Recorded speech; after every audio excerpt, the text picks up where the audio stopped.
Okay cat ஒன்னுனா okay category 1 category 2 category 3ன்ட்டு செபியில் இந்த பிரைவேட் ஈக்விட்டி ஃபார்முக்கு வந்து 3 கேட்டகரியாக பிரிச்சிருக்காங்க. ஓகே ரொம்ப ஈஸியாக சொல்லணும், ஒரு ஃப்ரேம் ஒர்க் வந்து உங்கள் ப்ராடக்ட் என்னன்னு சொல்லக்கூடாது, அது எதை சால்வ் பண்ண போது, அது எவ்வளோ பெரிய அவனியம். நார்மலாகவே இன்டென்ஷன் கிளியராக வச்சுட்டு போயிட்டு ஒரு ஏஞ்சல் இன்வெஸ்டர்ட்டையோ இல்லை ஒரு எல்பிஜிபி பார்ட்னர்ட்டையோ உட்காந்து பேசினா யாரும் ஏஞ்சி வெளில போகிறாங்க சொல்ல மாட்டாங்க. அவன் ப்ராடக்ட் நல்லா இருக்கு ஆனால் அவன் இன்னும் ராவாக இருக்கான், ஷேப் ஆகலைன்னா உட்காந்து ஷேப் தான் பண்ணுறாங்க. நான் பேசின பழகின வரைக்கல. அடுத்து கமிட்மெண்ட் டேர்ம் ஷீட் அப்படின்னா என்ன ப்ரோ? இன்வெஸ்டர் வந்து எனக்கு கமிட் பண்ணிட்டாங்க, இல்லை இன்வெஸ்டர் வந்து டேர்ம் ஷீட் கொடுத்துட்டாங்க, அதுக்கு என்ன மீனிங்? கமிட்மெண்ட்டுங்கிறது இப்போ நீங்கள் கூட ஒரு 10 கோடி எனக்கு கடன் கேட்குறீங்க, நான் 10 கோடி சரிப்பா பார்க்கலான்னு சொல்கிறேன், அவ்வளோதான் கமிட். பார்க்கலாங்கிறது கமிட்மெண்ட்டு இல்லை, கண்டிப்பாக நான் உனக்கு 10 கோடி கொடுத்துட்றேன் சார், ஆனால் அடுத்த மாதம் 10ஆம் தேதி கொடுத்துட்றேன்னு சொல்கிறது கமிட்மெண்ட். இருப்பா, எனக்கு ஐடியாலாம் பிடிச்சிருக்கு, எனக்கு ஒரு இடத்துலேருந்து வர வேண்டி இருக்கு, அது என்ன நான் பார்த்துட்டு சொல்கிறேன், ஆனால் ஐடியா நல்லா இருக்குப்பா அந்த மாதிரி. அதுதான் உங்களுக்கு வந்து அது பிடிச்சிருக்கு, எனக்கு தரணும்னு ஆசையாக இருக்குது, ஆனால் அண்ணங்கிட்ட இப்போ காசு இல்லைன்னு சொல்கிறதுக்கு பதிலாக எனக்கு வந்து ஒருத்தங்க காசு தரணும், தந்தோன்னு தரேன்னு சொல்கிறது கமிட்மெண்ட்டு. இப்போ ஒரு இன்வெஸ்டர் அவங்க கிட்ட கமிட் பண்ணிட்டாங்க, பட் அவங்க வந்து இன்வெஸ்ட் பண்ணலை அப்படின்னா அதை நம்ம எப்படி ஹேண்டில் பண்ணுறது? இதுதான் ட்விட்டருக்கு நடந்துச்சு. Okay, I'm not sure of the numbers இப்போ, பட் எலான் மஸ்க் ஏதோ இனிஷியல் ஒரு ஆஃபர் கொடுத்துட்டு அதுக்கப்புறம் டியூ டிலிஜென்ஸ் பண்ணி வேல்யூவேஷன் டவுன் பண்ணாங்க. ஓகே, டேர்ம் ஷீட்டில் மாட்டிக்கிட்டாரு. இனிஷியல் டேர்ம் ஷீட் போடும்போது கொடுத்துருந்த வேல்யூக்கு தான் நீ அக்ரி பண்ணி ஆகணும். Not sure about the values, but டவுன்ஃபால்லாம் பண்ண விடாமல் பெட்டர் எக்ஸிட்டாக தான் அவங்க முடித்தாங்க. ஓகே, ஸோ சாஃப்ட் கமிட்மெண்ட் நான் சொல்லலாம். நல்லா இருக்கு தம்பி, சூப்பர்ப்பா, நான் பண்ணுறேன், அண்ணன் யூஎஸ் போயிட்டு வரேன், வந்த உடனே செக்கை தான் ஃபஸ்ட்டு சைன் பண்ண போகிறேன், எப்போனா வருவீங்க, ஒரு வருஷம் ஆகும்ப்பா. ஸோ இதுக்கு பேர் commitment. Soft commitment. Soft commitment. Hard commitment. Hard கமிட்மெண்ட்னா செக் எடுத்து டேபிள் மேலே வச்சுட்டு சைன் போட்டு கொடுத்துருவேன், ஆனால் அண்ணன் அக்கௌண்ட்டில் காசு இல்லைப்பா. புரியுது புரியுது புரியுது. ஸோ கமிட்மெண்ட்டுங்கிறது இப்படி தான் இருக்கும். இதுக்கு அடுத்தது ஒரு டேர்ம் ஷீட் இஷ்யூ பண்ணுவாங்க, அது ஏஞ்சல்ஸ் யாரும் பண்ண மாட்டாங்க. விசி ஃபார்மில் இருக்குன்னா டேர்ம் ஷீட் இஷ்யூ பண்ணுவாங்க. ஓகே, ப்ரிலிமினரி கன்ஃபர்மேஷன் ஒரு டேர்ம் ஷீட் ஒன்று வரும். இந்த மாதிரி இந்த கம்பெனிக்கு ஸோ அமௌண்ட் நாங்கள் கொடுக்க போகிறோம் அப்படின்னு வந்து எழுதி சுத்த விக்ரய பத்திரமா கொடுத்துருவாங்க. கரெக்டா? ஆல்ரைட். ஸோ இதுதான் டேர்ம் ஷீட்டு. ஆல்ரைட். ஸோ இப்போ அடுத்த கிளாசரி என்னன்னு பார்த்தீங்கன்னா M&A, merger and acquisition. Merger and acquisition அப்படின்னா இல்லை ப்ரோ, அப்படின்னு என்னன்னு சொல்லுங்க. M&Aன்னு சொன்னதுக்கு மெர்ஜர் அண்ட் அக்விசிஷன் சொல்லிவிட்டீங்க. அது சொல்லிட்டேன், அதோட மீனிங் எனக்கு தெரியாதுல்ல. ஓகே, இந்தியாவில் நடந்த ஒரு நல்ல ஃபேமஸ் மெர்ஜர் அண்ட் அக்விசிஷன்னா ஊபர் ஈட்ஸை வாங்கினாங்க, ஞாபகம் இருக்கா? ஆமாம். ஸோ எப்படி ஒரு யார் வாங்கினாங்கன்னு எனக்கு தெரியாது, ஊபர் ஈட்ஸை வாங்கிட்டாங்கன்னு தெரியும். யாருன்னு சொல்லுங்க கரெக்டாக? ஸ்விக்கியா ஜொமேட்டோவா? ஜொமேட்டோ. கரெக்ட். சும்மா அடிச்சு விட்டேன். சூப்பர் டெய்லியை வந்து ஸ்விக்கி வாங்கினாங்க. ஓகே, அதே மாதிரி ஜொமேட்டோ வந்து பிளிங்கிட்ட வாங்கினாங்க. ஜொமேட்டோ பிளிங்கிட்ட. அப்போ அது M&Aவா? ஆமாம், இவ்வளோதாங்க M&A. இதுதான் M&A. ஸோ M&A அப்படின்னா ரொம்ப சிம்பிள். இப்போ நீங்கள் ஒரு கம்பெனி வச்சுருக்கீங்க, உங்கள் கம்பெனிக்கு சப்போர்ட்டிவாக ஒரு கம்பெனி இருக்குது. ஃபார் எக்ஸாம்பிள், பெஸ்ட் எக்ஸாம்பிள் சொல்லணும்னா பைஜூஸ் கூட சொல்லலாம். பைஜூஸ் வந்து என்ன பண்ணாங்கன்னா, ஒரு கட்டத்துக்கு மேலே நிறைய ஃபண்டிங் வாங்கினதுக்கப்புறம் அவங்க வேலையே வருஷத்துக்கு 4 கம்பெனி அக்வயர் பண்ணுறது தான். ஸோ அதெல்லாம் சப்போர்ட்டிவாக இருக்கும். ஃபார் எக்ஸாம்பிள், பைஜூஸ் வந்து ஆகாஷை அக்வயர் பண்ணாங்க, ஆகாஷ் கம்பெனியை. அவங்க வந்து இந்த நீட்டு JEEலாம் ட்ரைனிங் கொடுத்துட்ருக்காங்க. ஸோ பைஜூஸ் வந்து எட்டெக் கம்பெனினால அந்த ஆகாஷை அக்வயர் M&A பண்ணி இவங்க கம்பெனியில் இணைச்சதுனால அந்த விங்குக்கு ட்ரைனிங் வந்து Akash will take care of it. கரெக்டா? அப்படின்னு சொல்லலாம். இதோட மெயின் ஐடியா என்னன்னா, இப்போ 2 கம்பெனியாக இருக்குது. 2 கம்பெனியில் காமன் எக்ஸ்பெண்டிச்சர்ஸ் நிறையா இருக்கும். HR, சேல்ஸு, இது எல்லாமே காமன் எக்ஸ்பெண்டிச்சர்ஸ் தான். Accounts team, back and support, software team, இது எல்லாம் காமன் இன்ஃப்ரா.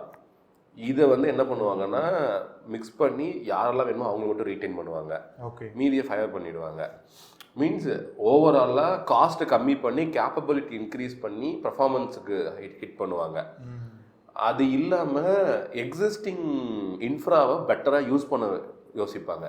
ஃபார் இன்ஸ்டன்ஸ் சொல்லணும்னா ரிலையன்ஸ் சொல்லலாம். ரிலையன்ஸுக்கு இன்னைக்கு இவ்வளோ பெரிய ரீட்டைல் நெட்வொர்க் இருக்குது. இன்னைக்கு அவங்க ஒரு எஃப்எம்சிஜி பிராண்ட் அக்வயர் பண்ணாங்கன்னா இன்னும் டே ஆர் நைட் இந்த எல்லா ஸ்டோர்லையும் அவங்க லிஸ்ட் பண்ணுவாங்க. Campa Cola is one of the best acquisition Reliance பண்ணது. யாரு? Campa Cola airport beverage company. Oh okay okay. So இப்போ கெம்பகோலா எல்லா ரிலையன்ஸ் ஸ்டோர்லையுமே after Pepsi and Coke Campa Cola இருக்கு. ஓகே. ஸோ பெப்சி கோக் கொடுத்த மார்ஜினை விட இன்னைக்கு அவங்களே அவங்களோட ப்ராடக்டை விற்கிறனால பெட்டர் மார்ஜின் இருக்கும். சேல்ஸ் இன்னைக்கு காஸ்ட் அவங்களுக்கு கம்மி, சப்ளை செயின் காஸ்ட் வந்து எல்லாமே கம்மியாகுது. ஸோ இதுதான் அப்ஜெக்டிவாக இருக்கும். மெயின் அப்ஜெக்டிவ் பிஸ்னஸ் எனர்ஜி இருக்கும். அக்வயர் பண்ணோம்னா காஸ்ட்டை கம்மி பண்ணி இன்னும் மார்ஜினை ஹிட் பண்ணலாம் அப்படிங்கிறதுல தான். இது வந்து சொல்கிற அளவுக்கு ஈஸி இல்லை. Because Swiggy super Delhi acquire பண்ண அந்த டிரான்சாக்ஷனில் நானுமே உள்ளே இருந்திருக்கேன். இது எப்படி இருக்குன்னா ஐடியலி ஃபஸ்ட்டு இன்வெஸ்ட்மெண்ட் பண்ணிடுவாங்க, ஒரு ஸ்ட்ராட்டஜிக் இன்வெஸ்ட்மெண்ட்டை பண்ணிவிட்டு அந்த டீமோட கேப்பபிலிட்டிலாம் இவங்ககிட்ட இருந்து ஒரு 4-5 பேர்த்த எடுத்து இங்கே மிக்ஸ் பண்ணி புரிஞ்சுப்பாங்க டைனமிக்ஸை. அந்த பிஸ்னஸை கற்றுக்க நினைப்பாங்க ஃபஸ்ட்டு. கற்றுக்கிட்டு அதுக்கு அடுத்தது பர்ஃபார்மன்ஸை இவங்களால இன்க்ரீஸ் பண்ண முடியுதான்னு செக் பண்ணுவாங்க. ஓகே. இது டக்குன்னு நடக்காது. ஒவ்வொரு பீடியோ வந்து ஒர்க் பண்ணி அதுக்கப்புறமேட்டு தான் அக்வயர் பண்ணுவாங்க. புரியுது. ஸோ இதுதான் M&A. டன். ஸோ இதுதான் M&A. அடுத்து வந்து டியூ டெலிஜென்ஸ். டியூ டெலிஜென்ஸ் என்றால் என்ன? அதாவது ரொம்ப சிம்பிள். இப்போ உங்களோட கம்பெனிக்கு வந்து நீங்கள் இன்வெஸ்ட்மெண்ட் ரைஸ் பண்ண போகிறீங்க. இன்வெஸ்ட்மெண்ட் ரைஸ் பண்ணுறதுக்கு முன்னாடி உங்களோட கம்பெனி பேரில் நீங்கள் ஏதாவது லோன் வாங்கி அந்த டியூ கட்டாமல் வச்சுருந்தீங்கன்னா அந்த டியூவை நீங்கள் கிளியர் பண்ணணும். இதான் நம்ம டியூ டெலிஜென்ஸ். நீங்கள் சொல்கிறது legal due diligence.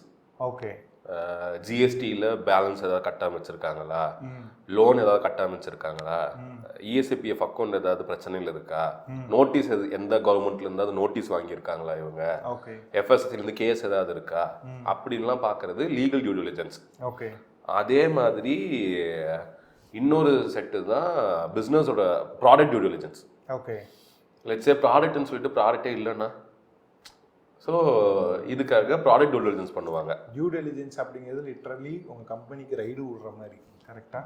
I know. நான் ஒர்க் பண்ண ஒரு ஃபார்ம்லேயே 6 மாதம் டியூ டெலிஜென்ஸ் மட்டும் போச்சு. ஓ. ஏன்னா சர்ப்ரைசிங்லி அந்த பிளாட்ஃபார்மில் எப்படா நீங்கள் இந்த வச்சுக்கிட்டு இவ்வளோ பண்ணிட்டீங்க அப்படிங்கிற ஒரு கொஸ்டின் இருந்துக்கிட்டே இருந்துச்சு. ஸோ டேர்ம் ஷீட் வந்துருச்சு, ஆனால் டியூ டெலிஜென்ஸ் 6 மாதம் நடந்தது. டோர் பை டோர் எல்லாம் போய் வேலிடேட் பண்ணாங்க. சூப்பர். ஸோ நீங்கள் இன்வெஸ்டர்கிட்டலாம் போய் பிச் பண்ணுவீங்க, அவங்க ரொம்ப ஹாப்பி ஆயிடுவாங்க, கமிட்மெண்ட்டு கொடுத்துருவாங்க, டேர்ம் ஷீட்டு சைன் பண்ணுற அளவுக்கு போயிடுவாங்க. பட் அந்த கையெழுத்து போகிறதுக்கு முன்னாடி குறுக்க கௌசிக் வருவார். இல்லை கௌசிக்கோட டேர்ம் ஷீட்லேயே அப்போ அந்த கிளாஸ் போட்டுட்டாங்க. டேர்ம் ஷீட்லேயே டியூ டெலிஜென்ஸுக்கு அப்புறமேட்டுக்கு தான் ஃபண்டு உள்ளே வரும். டியூ டெலிஜென்ஸில் ஏதாவது இண்டிகேஷன் இருந்துச்சுன்னா இது வந்து ட்ராப் ஆகிடும். ஓ, அப்போ அப்படி பண்ணுறாங்க. ஆமாம் ஆமாம். ஸோ சில கம்பெனிஸ் வந்து டியூ டெலிஜென்ஸ் பண்ணிட்டு டேர்ம் ஷீட்டில் சைன் போடுவாங்க. சில கம்பெனிஸ் வந்து டேர்ம் ஷீட்டில் வந்து டியூ டெலிஜென்ஸ் கிளியர் ஆனால் தான் உங்களுக்கு ஃபண்டிங் வரும், இல்லைனா வராதுன்னு சொல்லிடுவாங்க. அதனால டேர்ம் ஷீட் அதை கொடுத்துட்டு டிடி முடிச்சுட்டு அதுக்கப்புறமேட்டுக்கு தான் எஸ்ஹெச்ஏக்கு போகிறாங்க. சூப்பர். இப்போது எஸ்ஹெச்ஏனா என்னன்னு பார்ப்போம். எஸ்ஹெச்ஏனா ஷேர் ஹோல்டர் அக்ரிமெண்ட். கரெக்டாக? ஷேர் ஹோல்டிங் அக்ரிமெண்ட் அப்படின்னா ஓகே. டேர்ம் ஷீட்டில் நான் உங்களுக்கு ஒரு ஆஃபர் சொல்லியிருப்பேன்.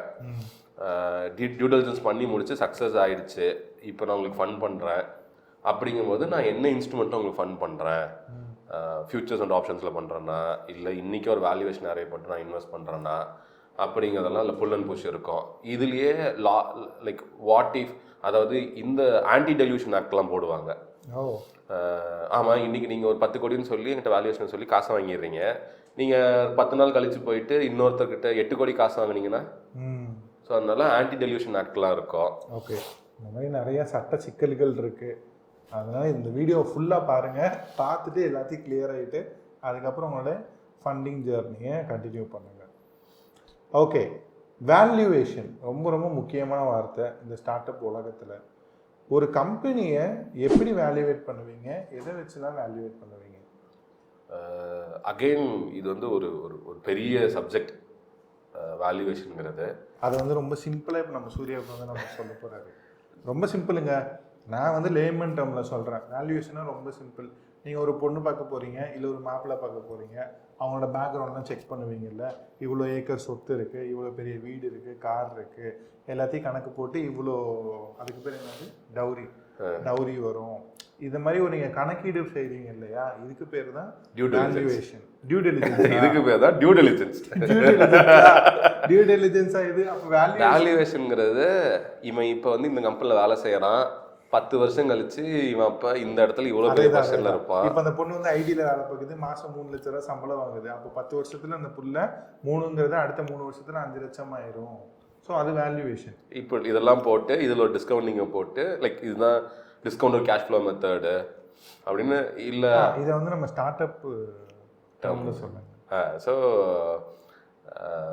அகெயின்ஸ்ட் யுவர் ப்ரொஜெக்ஷன் வச்சுக்கிட்டு ரெண்டு மெத்தட் பண்ணலாம். நீங்கள் ஆல்ரெடி பிஸ்னஸ் பண்ணிட்டு இருந்தீங்கன்னா business into multiplies of your average customer lifetime, இதை வச்சுக்கிட்டு ஒரு இன்டெக்ஸ் ஒன்று கொடுக்கலாம். Let's say for example food பிரான்ச்சுக்கெலாம் your last 12 month revenue into 2 to 5 times இருக்கும். ஓகே. டெக் கம்பெனி, டீப் டெக் கம்பெனிலாம் your last 12 month business into somewhere close to 8 times to 10 times இருக்கும். இப்போ ஃபார் எக்ஸாம்பிள் என்னோட ஏஜென்சி வந்து 2022ல் 1 crore பிஸ்னஸ் பண்ணுச்சு. அப்போது நான் வேல்யூவேஷன் வந்து எப்படி கால்குலேட் பண்ணுவோம்? எனக்கு கால்குலேட் பண்ணுங்களேன். எனக்கு டிஜிட்டல் ஏஜென்சிக்கு என்ன இண்டெக்ஸ்ன்னு தெரியல, பட் ரஃபாக ஒன்று சொல்லணும்னா ஒரு கிளைண்ட் உள்ளே வந்தாங்கன்னா உங்ககிட்ட லெட்ஸே இப்படி எடுத்துங்களேன் 2 வருஷம் உங்கள் கூட தான் இருக்காங்க அப்படிங்கும்போது you can multiply your revenue into 2 times. Last 12 month revenue end of the day அப்போ இது கன்ஃபார்மாக இந்த ரெவன்யூ இந்த வேல்யூ ஆஃப் பிஸ்னஸ் வந்து இந்த கம்பெனி ஜென்ரேட் பண்ணிடும் அப்படின்னு ஒரு ஹோப் பில்ட் ஆகுது இல்லை. இந்த ஹோப்பை பில்ட் பண்ணுறதுக்கு நிறையா மெத்தட் இருக்குது. அது ஒவ்வொரு இன்வெஸ்டையும் அக்ரி பண்ணிக்கிறது மெத்தடில் அக்ரி பண்ணிப்பாங்க. ஒரு சில பேர்லாம் வேகா எடுத்து சாம்சங் டோம் ஹர்டு அப்படின்ட்டு, அப்பா இது இந்தியாவில் இருக்கிற பெரிய மார்க்கெட், இது வந்து நம்ம ப்ராடக்ட் இருக்கிற மார்க்கெட், இது நம்மளுக்குன்னே இருக்கிற மார்க்கெட், இதை நீ வச்சுக்கிட்டு நம்பி எனக்கு காசு கொடு, இதை கிராக் பண்ணுறதுக்கு எங்கிட்ட இந்த டீம் இருக்குது, இந்த ப்ராடக்ட் இருக்குது, இந்த சொல்யூஷன் இருக்குது அப்படிங்கிற ஒரு மெத்தட் இருக்குது. சூப்பர். ஸோ இந்த மாதிரி லைக் இன்னொன்று பிஓ வாங்கிடுவாங்க. இப்போ நீங்கள் இருக்கீங்க, உங்களுக்கு வந்து ஒரு 10 கம்பெனியில் போய் பிஓ வாங்கிட்டு வந்துடுறீங்க. பிஓவில் பர்ச்சேஸ் ஆர்டரை, அந்த பர்ச்சேஸ் ஆர்டர் குமுலேட் பண்ணி இதுதான் உங்களோட அடுத்த 1 year projection. So your next 1 year projection into multiplies அப்படின்னு போட்டு நீங்கள் வாங்கலாம். ஸோ புரியுது இது. ஓகே. ஸோ இந்த மாதிரி மல்டிபிள் டைப்ஸ் ஆஃப் வேல்யூவேஷன் இருக்குது. ஆல்ரைட். இந்த வேல்யூவேஷனை நம்ம போடணுமா இல்லை ஆடிட்டர் கிட்ட கொடுத்து போடணுமா? ஆடிட்டரும் பண்ணக்கூடாது. லீகலி கரெக்டாக பார்க்கணுன்னா ஒரு சில ஆடிட்டர் மட்டும்தான் வேல்யூவேட்டராக இருப்பாங்க. ஓகே. சிபி ஆத்தரைஸ்டு வேல்யூவேட்டராக இருக்கணும். நிறைய கம்பெனி செக்ரட்டரிஸ் செபி ஆத்தரைஸ்டு வேல்யூவேட்டர் அவங்க தான் இந்த வேல்யூவேஷனை போடுறதுக்கு தகுதியான ஆட்கள். எக்ஸாக்ட்லி. ஸோ இதுதான் valuation process. Super. So this is all about valuation. So இன்னொரு 3 இம்பார்ட்டன்ட் டேர்ம்ஸ் இருக்குது. அந்த டேர்ம்ஸ் தான் உங்களோட ஸ்டார்ட் அப்போட சக்ஸஸை டிஃபைன் பண்ணும், எந்த அளவுக்கு மணி மேக் பண்ண போகுதுன்னு டிஃபைன் பண்ணும். அதுக்கு பேர் தான் டேம், சாம், சோம். டேம்னா டோட்டல் அட்ரஸபிள் மார்க்கெட், சாம்னா சர்வீஸ் அட்ரஸபிள் மார்க்கெட், சோம்னா சர்வீஸ் அப்டெய்னபிள் மார்க்கெட். இது மட்டும் தான் எனக்கு தெரியும். இதோட எக்ஸ்ப்ளனேஷன் நீங்கள் சொன்னீங்கன்னா கொஞ்சம் நல்லா இருக்கும். ஸோ ஃபர்ஸ்ட் ஆஃப் ஆல் டேமுக்கு வரலாம். டோட்டல் அட்ரஸபிள் மார்க்கெட் ஒரு எக்ஸாம்பிள் எடுத்துக்கலாம்னா will take some Rolex watch. Okay. So Rolex watch மாதிரி நீங்கள் ஒரு அவன் ஏது இந்த ரோலெக்ஸ் வாட்ச்? இது வந்து ஒரு கிளைண்ட்டுக்கு நாங்கள் ஒரு 6 months ஒர்க் பண்ணோம் யூஎஸில், கலிஃபோர்னியாவில். அவங்களுக்கு ஒரு 4-5 பிஸ்னஸ் இருக்குது. ஸோ நல்லபடியாக பண்ணி அவங்களுக்கு எஸ்இஓலாம் பண்ணி நல்ல ரெவென்யூ வந்ததுனால அந்த கிளைண்ட் வந்து எனக்கு கிஃப்ட் பண்ணாங்க. அதான் இந்த ரோலெக்ஸ். ஓகே. ஸோ இப்போ இந்த ரோலெக்ஸ் மாதிரி ரோலெக்ஸ் இந்தியாவோட டாம் அப்படின்னு எடுக்கணும்னா ரோலெக்ஸ் யாரெல்லாம் வாங்குவாங்க? நிறைய காசு வச்சுருக்கவங்க, ரோலெக்ஸ் மாதிரி ஆட்கள் வாங்குவாங்க. ஸோ அப்படின்னா like HNI high net worth individuals அது எவ்வளோ பேர் இருப்பாங்க? இப்போ லைக் இப்படி எடுத்துக்கலாமே, பர்சன்டேஜ் கணக்கு. Who lives in tier 1 majorly works in a large corporation making annual income வந்து above crore இருக்கு அப்படிங்கிற கேட்டகரி எடுக்கணும்னா அந்த எலைட் கேட்டகரி லெட்ஸே ஒரு 30 crore people இருக்காங்க. சும்மா ஃபேக் ரஃப் அடிக்கிறாங்க தெரியல. அதுதான் அந்த 30 crore people தான் Tom. Okay. 30 crore into the cost of your unit. இது உங்களோட டாம் மார்க்கெட். ஆனால் இருக்கிற எல்லாத்தையும் நீங்கள் வாங்க வச்சிட முடியாது இல்லை. கரெக்ட். இவங்கெல்லாம் வாங்க தகுதியான ஆட்கள், ஆனால் எல்லாத்தையும் நீங்கள் கன்வெர்ட் பண்ண முடியாது. கரெக்ட். அப்போ ரோலெக்ஸுக்காக யாரெல்லாம் கன்வெர்ட் ஆவாங்க? லெட்ஸே இந்த பிராண்டை என்ஆர்ஐயாக இருக்கிறவங்க எல்லாரும் விரும்புவாங்க அப்படின்னு இருக்குன்னா அப்போ இந்த 30 கோடி பேரில் எத்தனை பேர் என்ஆர்ஐ? அவங்க தான் உங்களோட சாம். Service addressable market. இவங்களுக்குலாம் ரோலெக்ஸ் பிராண்டு தெரியும், வாங்க வைக்க முடியும், என்ஆர்ஐயாக இருந்திருக்காங்க. ஸோ டேமை விட சாம் வந்து மோர் ஸ்பெசிஃபிக். சோம்னு எடுத்துக்கிட்டிங்கன்னா மேபி இப்படி எடுத்துக்கலாமே, ஏஜ் கேட்டகரின்னு ஒன்று எடுக்கலாம். லைக் லெட்ஸே கொஞ்சம் ஏஜ்டாக இருந்தாங்கன்னா அவங்க இதுக்கு இந்த அசட் கிளாஸ்க்கு வராமல் இருக்கலாம். இல்லை whomever buys ப்ரீமியம் கார் இந்த செக்மெண்ட் அவங்க கண்டிப்பாக அதை வாங்கலாம். ஸோ இதெல்லாம் அவங்களோட சர்வீஸ் அப்டைனபிள் மார்க்கெட்டாக வந்துடும். ஓகே. ஸோ இதுதான் டாம் சாம்சோம் ஃபார் ரோலெக்ஸ்னு எடுக்கலாம். சூப்பர். இது வந்து ரோலெக்ஸ்க்கு. இதே மாதிரி உங்களுடைய ஸ்டார்ட் அப்பும் நீங்கள் வந்து டாம் சாம்சோம் பண்ணணும். அது எப்படி பண்ணுறது, அது யார் பண்ணுவோம்? அது ரெண்டு வகையில் இருக்குது. ஒன்று அவங்களோட ஆடிட்டர் கூட ஒன்றா உட்காந்தும் பண்ணலாம், ப்ரொஜெக்ஷனை போட்டு. லைக் சாரி அவங்க லெட்ஸே அது ஆடிட்டரோட உட்காந்தும் பண்ணலாம், இல்லை நாமளும் அவங்கவுங்களே பண்ணலாம். ரொம்ப சிம்பிள். இப்போ லெட்ஸே ஆக்சுவலி மார்க்கெட் ரிசர்ச் கூட தான் வரும். கரெக்டாக. எக்ஸாக்ட்லி. இப்போ நீங்கள் போயிட்டு if you are working into food product, ஒரு எஃப்எம்சிஜியில் லெட்ஸே ஒரு டைரி ப்ராடக்ட் ஒன்று பண்ணுறீங்க, பன்னீர் பண்ணுறீங்க, நீங்கள் ஃபோர்ட்டிஃபைடு பன்னீர் ஒன்று பண்ணுறீங்க, டோஃபு பன்னீர் பண்ணுறீங்க.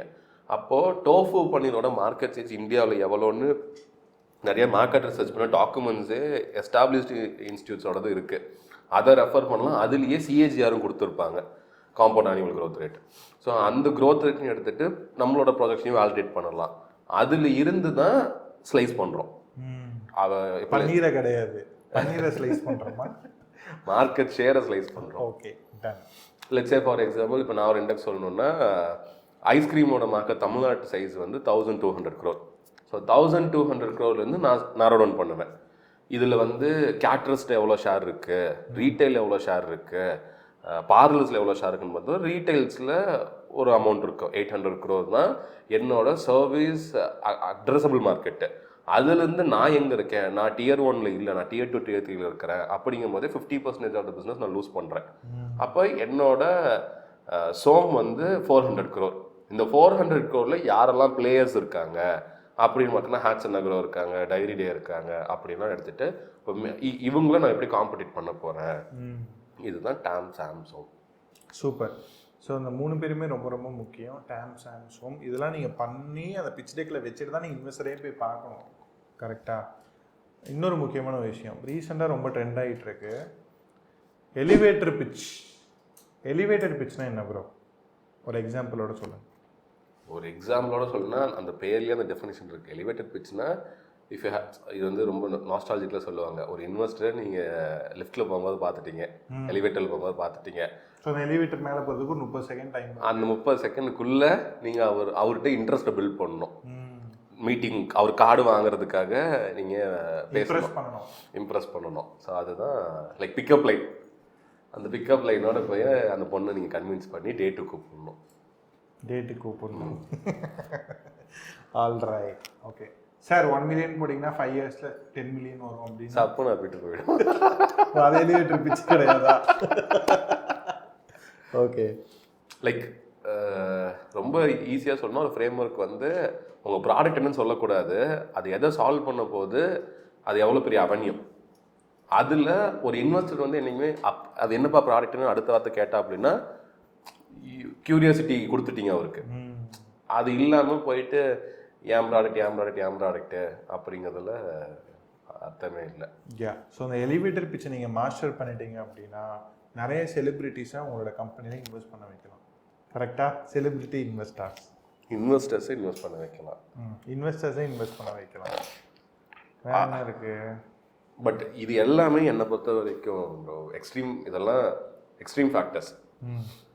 இந்த டெக்கு, வேல்யூவேஷனு, ப்ரொஜெக்ஷனு, எலிவேட்டர் பிச்சு, கியூரியாசிட்டி பிச்சு, லொட்டு லொசுக்கு, இது எல்லாம் எக்ஸ்ட்ரீம் ஃபேக்டர்ஸ். இது எல்லாம் இருந்து இது எல்லாத்தோட தான் ஒருத்தன் ஃபண்டு வாங்கியிருப்பான் அப்படின்னு வச்சோம்னா நாம தான் முட்டாள். இது எல்லாம் பர்ஃபெக்டாக இருந்துட்டு தான் பண்ணிக்கணும்னு நினச்சிங்கன்னா வாங்கிடுவீங்க, கல்யாணம் பண்ண மாட்டீங்க, 60வது கல்யாணம் தான் பண்ணுவீங்க. அந்த மாதிரி you cannot be 100% perfect. So போய் ட்ரை லைக் இன்டென்ஷன் எனக்கும் ஹானஸ்ட்டாக கிளியராக இருக்கணும். இதுதான் என் இன்டென்ஷன். சும்மா டெக்கு பண்ணுமேன்னு சொல்லிட்டு போயிட்டு பொய்யா ப்ரொஜெக்ஷன் போட்டு வச்சும் பிரயோஜனம் இல்லை. அடுத்த 4 மாதத்துலேயும் மாட்டுவோம், ரெண்டு கொடுத்துட்டு மண்டேலே அடிப்பாங்க எங்கே பர்ஃபார்மன்ஸ்ன்னு சொல்லிட்டு. So per se of fund raising வேலை செய்யக்கூடாது. Like fund raising is not your main activity. Fund raising is what your byproduct of your performance. Correct. So ஒரு சிஇஓ என்ன பண்ணுறாங்க இந்த காலத்தில், எனக்கு இப்போ அப்ரோச் பண்ணுற முக்கால்வாசி பேர் ஃபண்ட் ரைசிங் மாஸ்டரியில் மட்டுமே நான் ஒர்க் பண்ணணும். அடே முதல்ல ப்ராடக்டில் முடி, அதுக்கப்புறம் ஃபண்ட் ரைசிங் வா. ப்ராடக்ட் நாலேஜ் இல்லாமல், ஏன்னா இது ஸ்மால் டீம், எல்லாத்தையுமே தனி டிபார்ட்மெண்ட்டாக பிரித்து கொடுத்துட்டு பேச முடியாது. ஸோ அந்த ப்ராடக்ட்டை பற்றி அந்த இன்வெஸ்டர் பேசும்போது ஒன்றுமே தெரிலன்னா அந்த ஃபவுண்டருக்கு, அப்புறம் அங்கேயே லூஸ் அவுட் ஆகிடுவாங்க. ஸோ இந்த எக்ஸ்ட்ரீம் ஃபேக்டர்ஸ் எல்லாமே to be good, not must to be. Must to பிங்கிறது அவங்களோட ஓன் இன்டென்ஷன். ஓகே, அந்த இன்டென்ஷன் கிளியராக வச்சுக்கிட்டான்னா ஒவ்வொரு இன்வெஸ்டராக போய் பார்த்தா அடி வாங்கவே அவன் இதெல்லாம் கொண்டு வந்துடுவான் பொறுமையாக. இல்லை தெர் ஆர் ஃபியூ பீப்புள்ஸ், என்னைய குரூம் பண்ணது, நான் ஆரம்பத்தில் இது எதுவுமே என்கிட்ட கிடையாது, கச்சா மிச்சான்னு போய் பேசுவேன். ஹைதராபாத்தில் இருக்கும் போதெல்லாம் டைகர் குளோபல் ஆஃபீஸ்லாம் நான் நேரெல்லாம் போயிருக்கிறேன். எனக்கு அப்போ டைகர் குளோபல், எனக்கு இந்த கேட் இது எதுவுமே தெரியாது. டைகர் குளோபல் ஆஃபீஸ் நேராக போயிட்டு நான் ஃபண்ட் ரைஸ் போடணும் அப்படின்னு உட்காந்து கலாய் அந்த மாதிரிலாம் அங்கே போயிருக்கேன். ஆக்சல் ஒரு டைம் போயிருக்கேன். ஸோ ஏன்னா பெங்களூர் ஹைதராபாத் தான். என்ன சொல்லியிருக்காங்க நீங்கள் போனதுக்கு? யாருமே வெளில போனாலும் சொல்ல, கூப்பிட்டு உட்கார வச்சு பேசி அப்படி நான் கான்டாக்ட் பில்ட் பண்ணவங்க இன்ன வரைக்குமே எனக்கு ஹெல்ப் பண்ணிட்டு தான் இருக்காங்க. லைஃப்பில் உங்களுக்கு 2 விஷயம் வேணுங்க நீங்கள் வாழ்க்கையில் சக்ஸஸ் ஆனோன்னா. ஒன்று ஸ்கில்லு வேணும், இன்னொன்று தில்லு வேணும். ஓகே, இது இருந்தால் தான் உங்களால் அடுத்த கட்டத்துக்கே மூவ் பண்ண முடியும். ஸோ ப்ரோக்கு ஃபர்ஸ்ட் ஆஃப் ஆல் ஸ்கில்லை அவர் வளர்த்துக்கிறதுக்கு முன்னாடி தில்லை நல்லா வளர்த்துக்கிட்டாரு. அதோட விளைவாக தான் அவர் இந்த டைகர் குளோபல் இன்வெஸ்டர் மீட் போனது, ஆக்சில் மீட்டிங் போனது. So first try to approach investors and try to explain about your start ups, your vision and your mission. நார்மலாகவே இன்டென்ஷன் கிளியராக வச்சுட்டு போயிட்டு ஒரு ஏஞ்சல் இன்வெஸ்டர்ட்டையோ இல்லை ஒரு எல்பிஜிபி பார்ட்னர்ட்டையோ உட்காந்து பேசினா யாரும் ஏன் வெளில போகிறாங்க சொல்ல மாட்டாங்க. இப்படிலாம் வராத, நீ அடுத்தது போய் இதை பண்ணிட்டு வா, அவன் ப்ராடக்ட் நல்லா இருக்கு ஆனால் அவன் இன்னும் ராவாக இருக்கான், ஷேப் ஆகலைன்னா உட்காந்து ஷேப் தான் பண்ணுறாங்க. நான் பேசின பழகின வரைக்கில் நான் சொல்லணும்னா நோட்டபுளா கிட்டத்தட்ட 7-8 வருஷமாக நான் ஒரு மனுஷனை போட்டு சாவடிச்சிட்டு இருக்கேன். டெய்லியும் ஃபோன் அடிப்பேன், 2 நாளைக்கு ஒரு டைம் ஃபோன் அடிப்பேன். நான் மைண்ட் ஃபக் ஆகிட்டேன்னா ஃபோன் அடித்து இதென்ன இப்படி போயிட்டு இருக்கு அப்படின்னு சாவடிச்சிட்டு இருக்கேன். He is working in a large ecosystem. உங்களுக்கு மென்டாரா?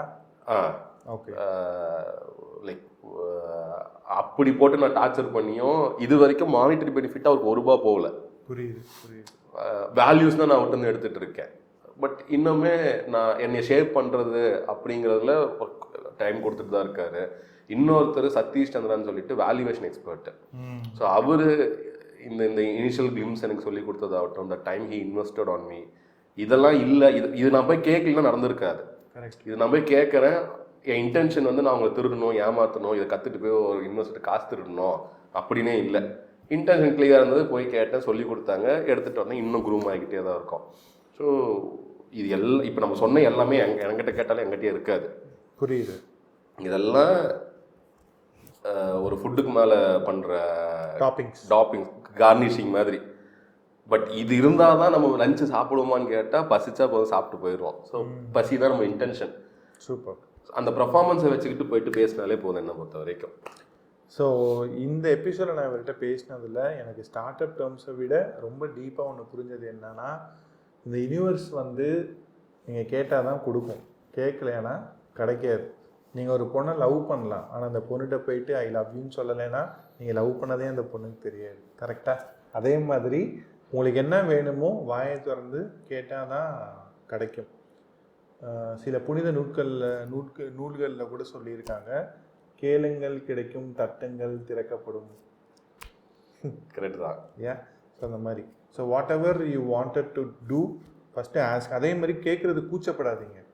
கேட்டால் நம்ம ரொம்ப கேவலமாக நினைப்பாங்க அப்படின்னு நீங்கள் நினச்சிங்கன்னா அப்படியே வந்து கேட்குதான். ஆமாம், கடைசி வரைக்கும் கூச்சம் மட்டும்தான் பார்க்க முடியும். Yes, very true. Super. So அடுத்து இதுக்கு மேலே முக்கியமான டேர்ம்ஸ்லாம் எதுவும் கிடையாது. ஆல்மோஸ்ட் எல்லாமே கவர் பண்ணியாச்சு. கிட்டத்தட்ட நம்மளோட ஸ்டார்ட் அப் மாஸ்டர் நமக்கு ஒரு செமையான மாஸ்டர் கிளாஸ் எடுத்திருக்காரு அபவுட் திஸ் ஸ்டார்ட் அப்போட இம்பார்ட்டன்ட் கிளாஸரிஸ்லாம். நீங்கள் வேறு எதுவும் கவர் பண்ணணும்னு நினைக்கிறீங்களா ப்ரோ? எதுவும் மிஸ் பண்ணியிருக்கோமா? எனக்கு தெரிஞ்சு ரீச்சிங் அவுட் விசிஸ் ஏஞ்சல்ஸ் மிஸ் பண்ணிட்டோம். எஸ், அது நம்ம மிஸ் பண்ணல, அது அடுத்த எபிசோடில் வருது. அதே மாதிரி இந்த சில டேர்ம்ஸ்க்கெலாம் எனக்கு வந்து தெரியல சரவணன் அப்படின்னு நினச்சிங்கன்னா இந்த வீடியோ கீழே கமெண்ட் பண்ணுங்கள். ஸோ டெஃபினட்டாக இதை நாங்கள் ஒரு ஷார்ட் வீடியோவாக ரெடி பண்ண ட்ரை பண்ணுறோம். ஸோ டெஃபினட்டாக நீங்கள் பண்ணுற ஒவ்வொரு கமெண்ட்டும் ரொம்ப ரொம்ப வேல்யூபிள். இந்த வீடியோ உங்களுக்கு பிடிச்சிருந்தது அப்படின்னா உங்களோட அண்டர்ஸ்டாண்டிங்கில் 100க்கு எவ்வளோ ரேட்டிங் கொடுப்பீங்க அப்படிங்கிறத கமெண்ட் செக்ஷனில் சொல்லுங்கள். So thank you so much for வாட்சிங் திஸ் வீடியோ.